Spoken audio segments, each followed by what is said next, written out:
ذرا اس آیت پر اب نگاہ کو مرتکز کیجئے، انسان کا خسارہ کیا ہے؟ دیکھیے، سب سے پہلے میں آپ کی توجہ دلاؤں گا، ذرا آنکھیں کھول کر قلب حساس کے ساتھ نوع انسانی کا مشاہدہ کیجئے، کیسے کیسے دکھ، کتنی تکلیفیں، کتنی محنت، کتنی مشقت ہے جو ہر انسان کا مقدر۔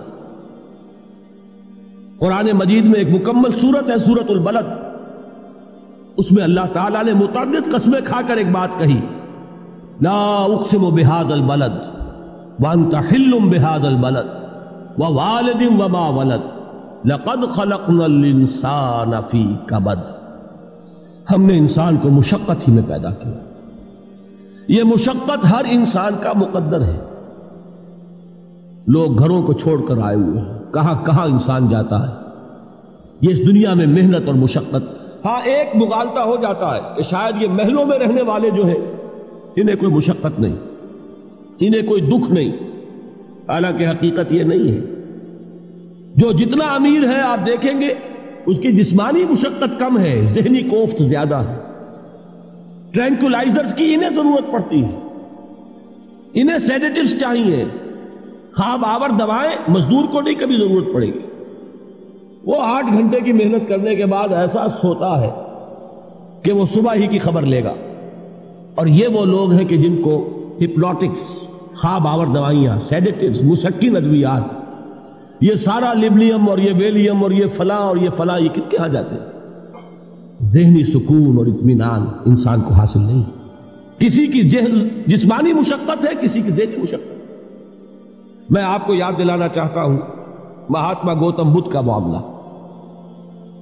30 برس کی عمر میں کپل وستو کا شہزادہ محل کو چھوڑ کر نکل گیا، جوان بیوی کو سوتا ہوا چھوڑ کر گیا، شیر خوار بچے کو چھوڑ کر گیا۔ راجدھانی میں رہنے والا محل کا باسی، جسے یہ معلوم ہے کہ باپ کے بعد مجھے یہ سلطنت ملنے والی ہے، کیوں گیا؟ کبھی کبھی آپ نے سوچا؟ اس نے انسان کے غم اور دکھ کا مشاہدہ کیا۔ اس نے دیکھا کوئی اندھا ہے، ٹھوکر کھا کر گر رہا ہے، کوئی والدین کھڑے ہوئے رو رہے ہیں اور ان کی نگاہوں کے سامنے ان کا نہایت محبوب بچہ دم توڑ رہا ہے اور وہ کچھ نہیں کر سکتا۔ اس نے سوچا یہ صدمہ کیوں ہے انسان کا، یہ دکھ اس کا مقدر کیوں ہے؟ اس صدمے سے، اس دکھ سے نجات پانے کی بھی کوئی شکل ہے کہ نہیں؟ انسانوں کی ایک عظیم اکثریت، شاہ ولی اللہ دہلوی رحمۃ اللہ علیہ کے الفاظ ہیں کہ وہ لدو اونٹ اور کولو کا بیل بن کر زندگی بسر کرتی ہے۔ جو 8 گھنٹے تک اینٹیں ڈھو رہا ہو، اس شخص کا تصور کیجیے آپ، وہ واقعی انسان ہے یا حیوان بن گیا ہے؟ اور 8 گھنٹے کی اس محنت کے بعد بھی ہو سکتا ہے کہ 2 وقت کی روٹی اسے پوری نہ ملے۔ اور یہ تو ہو سکتا ہے، نہیں ہوتا ہے کہ اگر بچہ بیمار پڑ گیا ہے تو شاید کوئی برتن بیچے بغیر اس کی دوا کا سامان نہ کر سکے۔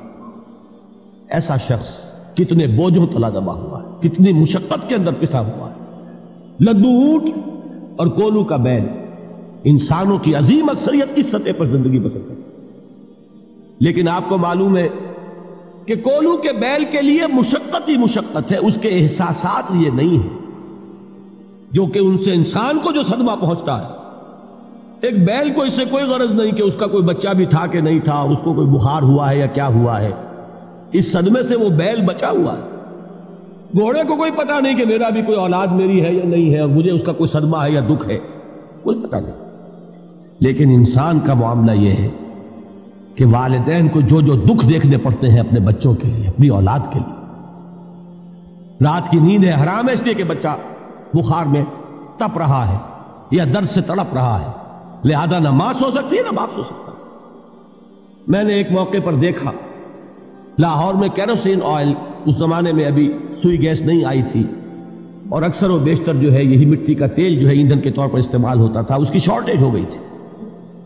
تو کئی فرلانگ لمبی قطاریں لگتی تھی ان دکانوں کے باہر، ڈپوں کے باہر، اور ایسے ایسے منظر بھی کہ ایک خاتون برقع پوش، ایک گود میں بچے کو لیے ہوئے، ایک کی انگلی پکڑے ہوئے، بوتل ہاتھ میں لیے ہوئے تیل کے لیے، اور کئی گھنٹے کھڑی ہے دکان۔ یہ مشقت انسان جھیلتا ہے کہ نہیں؟ غالب نے اس کا نقشہ کھینچا ہے کہ رنج سے خوگر ہوا انسان تو مٹ جاتا ہے رنج. مشکلیں اتنی پڑی مجھ پر کہ آسان ہو گئی. ہم بھول جاتے ہیں، ورنہ واقعہ یہ کہ قلب حساس ہو اگر اور قید حیات و بند غم اصل میں دونوں ایک ہیں. موت سے پہلے آدمی غم سے نجات پائے کیوں؟ اچھا یہ تو ہوا لقد خلقنا الانسان فی کبد. حیوانات کا معاملہ ایک اور اعتبار سے آسان ہے. ان سے کوئی محاسبہ بھی ہے کیا؟ کوئی جواب دہی بھی ہے؟ کوئی ان کو اللہ کے حضور میں کھڑے ہو کر اپنے اعمال کا حساب بھی دینا؟ نہیں. انسان کی یہ ٹریجڈی ہے، یہ المیہ ہے انسان.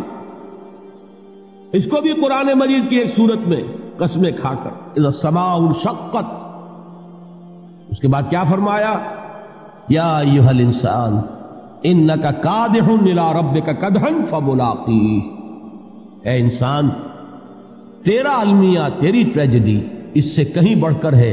تجھے صدمے پر صدمے جھیلتے ہوئے، مشقت پر مشقت برداشت کرتے ہوئے ایک روز اپنے رب کے حضور میں بھی کھڑا ہوگا، جواب دہی بھی کرنی. اس دن کے حساب سے، اس دن کے احساس سے جو بڑے بڑے ہماری امت کے عظیم جو گلے سرسبد ہیں، ان کا یہ حال آپ نے پڑھا ہوگا. حضرت ابوبکر صدیق رضی اللہ تعالی عنہ وہ ایک عجیب کیف کے عالم میں فرمایا کرتے تھے، کاش میں درختوں پر چہچہاتی ہوئی چڑیا ہوتا جس سے حساب کتاب نہیں ہو. کاش کہ میں گھاس کا تنکا ہوتا جو آج ہے اور کل آگ میں جلا دیا جاتا، ختم ہو جاتا. اس سے محاسبہ کوئی نہیں. وہ جس کے احساس سے کہ حضرت عمر جو ہے اپنے انتقال کے وقت سخت بے چین تھے. ان کے بیٹے حضرت عبداللہ ابن عمر رضی اللہ تعالی عنہما نے ان کا سر جو ہے وہ اپنے زانوں پر رکھ لیا تو کہا نیچے ڈال دو. ایک عجیب بے کلی اور بے چینی. انہوں نے کہا ابا جان آپ کیوں پریشان ہیں؟ آپ تو عشرہ مبشرہ میں سے، آپ کو تو اللہ تعالیٰ نے جنت کی بشارت حضور کے ذریعے سے اس دنیا میں دی. حضرت عمر فرماتے ہیں کہ خدا کی قسم اگر قیامت کے دن عمر برابر سرابر پر چھوٹ گیا تو بہت بڑی کامیابی تصور. یہ احساس جن کو ہوتا ہے. حضرت علی کا حال کیا ہوتا ہے؟ ابھی جو آپ نے حافظ صاحب سے سنا، یہ حضرت علی کا معاملہ ہے کہ ایک تیر پیوست ہو گیا تھا، کسی طرح نکل نہیں رہا تھا. حضرت علی نے فرمایا کہ اچھا چھوڑو مجھے، میں نماز کی نیت باندھتا ہوں. نماز کی نیت پڑھتے تھے تو لرزتے تھے، کانپتے تھے. کس کے سامنے کھڑا ہوں اور کس کے سامنے مجھے ایک دن جواب دہی کے لیے کھڑا ہونا ہوگا. لن تزولا قدم ابن آدم، حضور نے خبر دی ہے ابن آدم کے قدم ہل نہیں سکیں گے. جیسے مجرم کھڑا ہوتا ہے کٹہرے کے اندر، اس کٹہرے میں سے ہل نہیں سکو گے حتی یسأل عن خمس، جب تک کہ 5 چیزوں کا حساب نہ لے لیا جائے. وہ 5 چیزیں کیا ہیں؟ کان کھول کر سنیے. عن عمرہ فیما افناہ، عمر کا حساب دو. یہ 80 برس اور 70 برس ہم نے تمہیں دنیا میں دیے، کہاں ضائع کیے؟ وعن شبابہ فیما ابلاہ، اور خاص طور پر جوانی کا دور، امنگوں کے دن، ولولے ہوتے ہیں، قوت ہوتی ہے، توانائی ہوتی ہے، آدمی چلتے ہوئے زمین پر پاؤں مارتا ہے، قوت جو ہے وہ اپنا اظہار چاہتی ہے. یہ جوانی کہاں گلائی؟ حساب دو، ایک ایک لمحے کا حساب دو. وَعَن مَالِهِ مِنْ أَيْنَ اكْتَسَبَهُ وَفِيمَا أَنْفَقَهُ، ایک ایک پائی کا حساب دو. مال کا کہاں سے کمایا تھا، حلال سے کہ حرام سے، اور کہاں خرچ کیا تھا، گل چھروں میں، عیاشیوں میں، یا نیکی کے کاموں میں، ادائے حقوق اللہ کے دین کے لیے. 4 سوال ہو گئے. 2 زندگی کے بارے میں، ایک زندگی پوری بحیثیت مجموعی کہاں کس کام میں لگائی، اور خاص طور پر شباب کا دور کہاں لگایا. 2 سوال مال کے بارے میں، کمایا کہاں سے، حلال سے کہ حرام سے، جائز سے کہ ناجائز سے، خرچ کہاں کیا. اور آخری سوال وَعَمَّا عَمِلَ فِيمَا عَلِمَ، جو علم حاصل کیا تھا اس میں عمل کتنا کیا. علم کے انبار لگاتے چلے گئے اور عمل کے آغاز کی بھی نوبت نہ آئی. یہ علم جو ہے یہ اس روز سب سے بڑا وبال بن جائے گا. اتنا علم اور عمل کچھ نہیں، بجائے کہ کریڈٹ کا ذریعہ بنے یہ الٹا ڈیبٹ کا کھاتا بن جائے. یہ جواب دہی کا احساس ہے کہ جس کی وجہ سے انسان کی ٹریجڈی جو ہے وہ دوہری ہے. کوئی حیوان اتنے بوجھ تلے نہیں. مشقت کی، محنت کی، اس زندگی میں ختم ہوئے، اس کے بعد کوئی محاسبہ نہیں. اس کو بھی غالب نے خوب کہا ہے کہ اب تو گھبرا کے یہ کہتے ہیں کہ مر جائیں گے، اور مر کے بھی چین نہ پایا تو کدھر جائیں. یہ ہے وہ ہیومن ٹریجڈی